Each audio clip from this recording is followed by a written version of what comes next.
He's back! Eevee Gishki, Gust Kraken, back at it again. Thank you, OCG. I'm so glad that you have this card at an amazing number for some reason. So, you guys remember what this cool crazy loop was?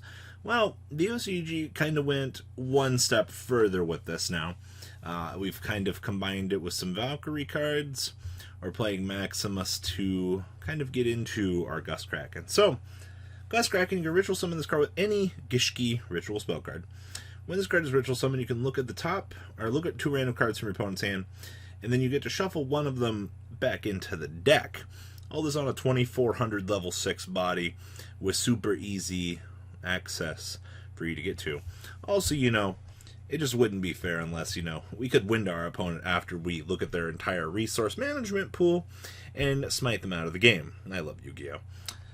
So, how does deck work? Okay, so we have triple copies of Asher Blossom and Joy Spring.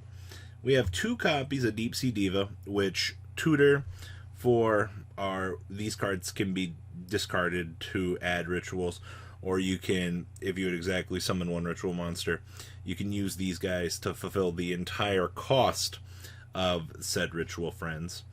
Then we have triple copies of Diviner of the Herald. So on normal or special summon, you send 1 fairy monster from your deck or extra deck to the graveyard, and if you do, increase this card's level by the level of the sent monster. Okay, so this can become a level 6. I guess it's cute. And then, if this card is tributing special summon 1 level 2 or lower fairy from your hand or deck, all we care about here is we can drop our heralds to the graveyard for essentially free without really getting punished for it so that we can tutor. We have the 1 Gishki Shadow, so both of this and Vision both have the effect. If you would exactly summon 1 ritual monster, this fulfills the whole cost. This one you can discard to get the ritual spell, and these 2 Visions you can discard to grab the Gishki ritual. Then of course we have incantations here. We have the 1 Candle, the 1 Pencil Plume, and the 2 copies of Talismandra. We have the 1 copy of Dragma Maximus, so that we can tutor through our opponent's extra deck, so that we can dump additional cards that we need to set up. Then we play the 1 copy of the T-Rice Haraika? Yeah, Haraika? But anyway, during the main phase of this card is in your hand or graveyard, tribute up to 3 fairy monsters, special summon this card from your hand, but banish it when it leaves the field. And then you can apply multiple effects depending on how things go, but super easy summon factor is all we care about here. We have the 1 Valkyrie Shazete.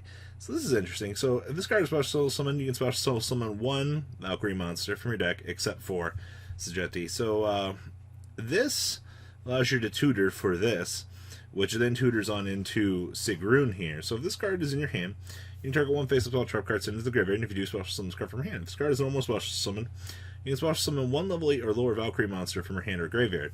So you actually just go tutor this, use her to revive this. Ta-da! We've set up tribute fodder and other good things. Alright, super easy. We have 2 copies of Gust Kraken, 2 copies of the Mind August, allowing us to target 5 in the graveyard, shuffle them back. It basically lets us retutor to continue playing the game. And then we have 2 copies of Chalice Slime, triple copies of Called by the Grave, 1 Deep Sea Aria to tutor, triple copies of Disciples, Free Search. We have 1 Forbidden Droplets, 1 Aquamere, 1 Inception, 1 copy of the Necros Mirror, triple copies of Preparation of Rites, and 1 copy of the Shadal Rook, wrapping up the main deck here. Now down here in the extra deck, we have 1 Needle Fiber, just because we get more access to the Diviner.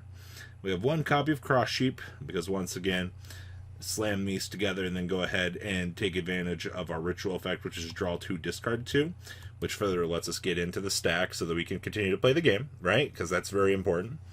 Then we have 1 Borreload, and then we actually have True King of All Calamities. It's actually really cute, because we can rip through the opponent's hand, and then we can drop the True King on the field, and our opponent just gets frustrated at us. We have the 1 Totally Awesome, the 1 copy of the Interblafnir, 1 M7 for bouncing, 1 Omega, 2 copies of Herald of the Arclight, 2 Ints, 1 copy of Winda, 1 Construct, and 1 copy of the Apple Cologne, wrapping up your Gishki Herald Valkyrie deck with Dragma in it. Literally, we're playing the best of all of the worlds here so that we can hand loop at least some cards away from our opponent. That way we can answer some of the strategy in which that they're trying to do. Seems good, right? All right, moving on along here with the other spice of today. We have Blackwing combo. Now, this shouldn't surprise you. Remember, they've only got one needle fiber, and this pretty much is we've cleaned up all of the problems that the deck had. I think that this is the first functional Blackwing deck I've seen in a very long time. So I gotta give it to the OCG for making Blackwings playable. This makes me happy. So we have triple copies of Auster, the Southwind, triple copies of Bora, and triple copies of Gale. Once again, like, these are your most generic staples. They're not once per turn special summons. They're from the era of good cards, per se. So, good extenders. We have one copy of Auster, another extender, but it's a once per turn. Triple copies of Chris, another special summon extender. Then we have one Orochi, the Squall. Then we have triple copies of Simoon, aka I want to be able to set up my Black Whirlwind. Two copies of Vayu, the Emblem of Honor. Then we have one copy of Zephyros, the Elite. Triple copies of Gamma, and one Driver, wrapping up your monster lineup. This is the most standardized Blackwing deck in terms of just 3 ofs that we've ever had. We have 2 copies of Allure Darkness, triple copies of Black Whirlwind, 1 copy Called by the Grave, triple copies of Forbidden Droplet, getting that free blanket negate on whatever your opponent's setting up, just getting the chance to play the game. I'm so happy that this is coming. We have 1 Feather Duster, 2 copies of Lightning Storm, 1 Pot of Desires, and then triple copies of Infinite Impermanence, wrapping up the main deck here. Actually, we have 1 Wystrix, 1 Avermax, 1 Unicorn, 1 copy of the IP Masquerena, 1 copy of the Hollyfibrax, 1 copy of the Boral Sword Dragon, 1 copy of Access Code Talker, 1 Borreload Savage, 1 Obsidian Hawk Joe, 1 Full Armor Master, 1 Silverwind the Ascendant, 1 Nathung, 1 Sohaya, 1 Rakiri, and 1 copy of Chidori.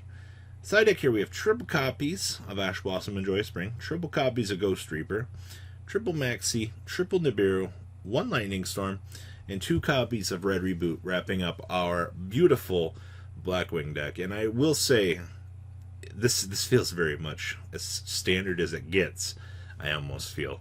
But honestly, what do you guys think about this? Huh, hey, look, we got Black Whirlwind plus Allure. We're good at this game. Alright. We got Gamma. Alright, so we can do combo. Alright.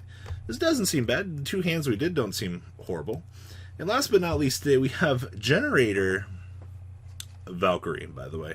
We're seeing that Sageti Sigrun interaction a little bit more now through the Diviner here, which is just self-replacing 2 monsters on the field, which evidently might be a good thing, I guess. So, we have triple copies of Ash Blossom and Joyous Spring, triple copies of Diviner of the Heralds, triple copies of Ghost Bell and Haunted Mansion, triple copies of Har, Generaider, Boss of Storms, triple copies of Lopdor, 1 copy of the Searcher, then we have triple copies of Maxi, and we have triple copies of Power Angel Valkyrie.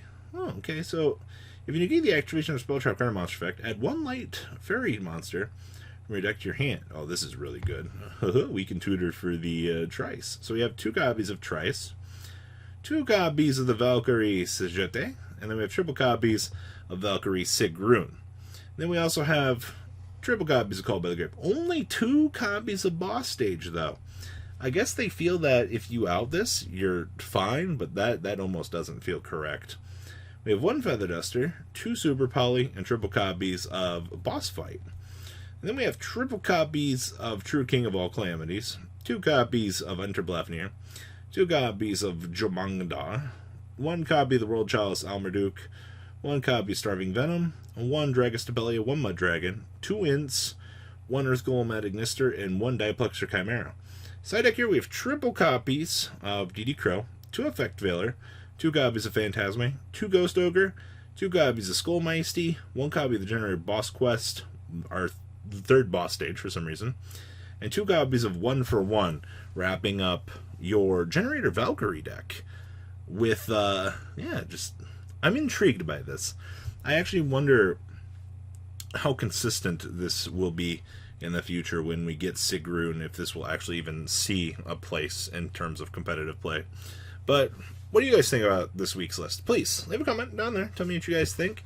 And well, guys, I'm out. Thank you, patrons, for making the ride never truly end. Without you guys' support, well, I would probably be doing Truffle Shuffle videos for a living.